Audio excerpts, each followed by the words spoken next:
Hi fellow camera geeks, Harv here and welcome back. Recently I've had quite a few questions about my audio setup for these videos because I don't use a very typical setup. So in this video I'll show you my mic setup and then what I do with the audio in editing to get it sounding crisp but full and fat, basically as good as possible.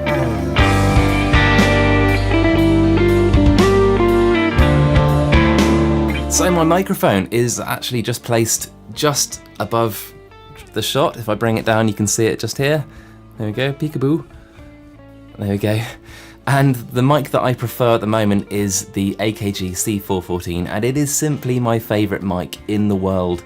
It's not cheap and is designed more for high-end studio recording, but I use it because it sounds great, and I mean really great. The funny thing for me, having a music recording background and then making the transition into recording video, was finding out how popular Rode microphones are amongst videographers.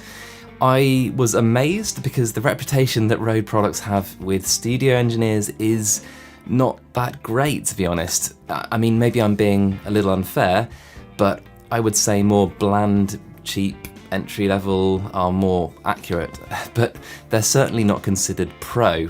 So I thought, you know, I've still got studio quality mics, so I'm going to use them instead of going for something like a Rode NTG3 or something like that. Don't get me wrong, I like the Rode video mics and that kind of thing. They are good and they are excellent value for money.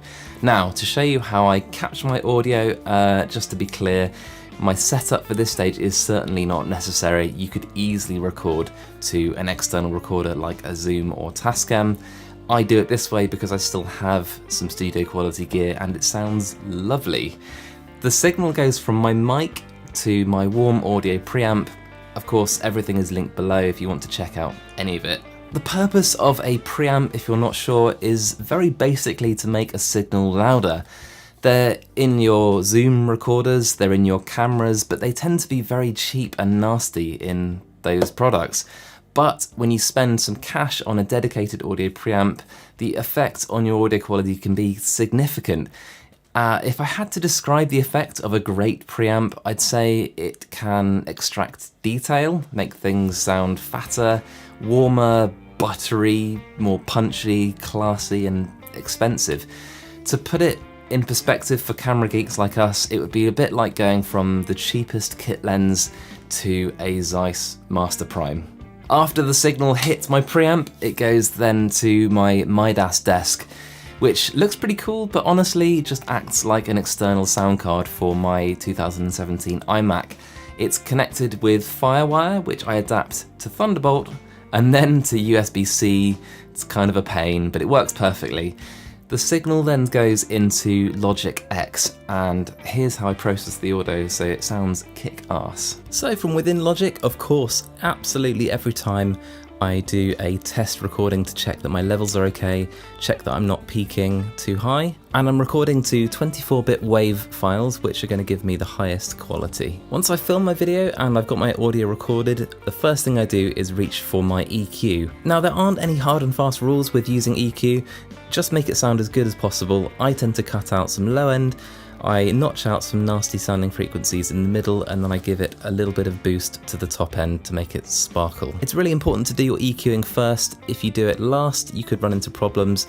But next stage for me is to reach for my compressor, and at the moment I really like H-Comp from Waves. All it's doing is making the quiet bits louder and the loud bits quieter for a more uniform kind of level, and you can use any compressor. I just like this one, I like its functionality and I like the way it sounds. Just play around with the ratio and the threshold knobs and see what sounds best. If in doubt, try a preset. The last thing I do is I add a limiter, which is a little bit like a compressor. It basically lets you push your volume as high as you like without it clipping. The last plugin you saw was Slate Plugins FGX. It's amazing but expensive. This is the one I would choose if you're on a budget. It's tried and tested, it's pretty amazing, and it's called L2 from Waves. Of course, don't forget that your video editing software will have versions of all three of these. Obviously, I couldn't say how good they are, but they should get the job done. Lastly, we're just going to export the audio to chuck it into our video editing software. And of course, again, I recommend exporting at 24-bit WAV. and the reason we do that is to retain the highest quality. Think of it as the same as exporting a DNG out of Lightroom instead of just a basic JPEG. So there we have your audio and video, and all you need to do is synchronize clips in Final Cut Pro. I'm sure there's a similar system in Adobe Premiere Pro. Just use the default settings and you'll be good to go. And there we go, nice loud sounding crisp audio. No audio editing in your video software? Yes please. So there we go, that's what I do with my audio. I just hope you found it helpful. I'll link the exact gear and plugins I've been using down in the description for you to check out.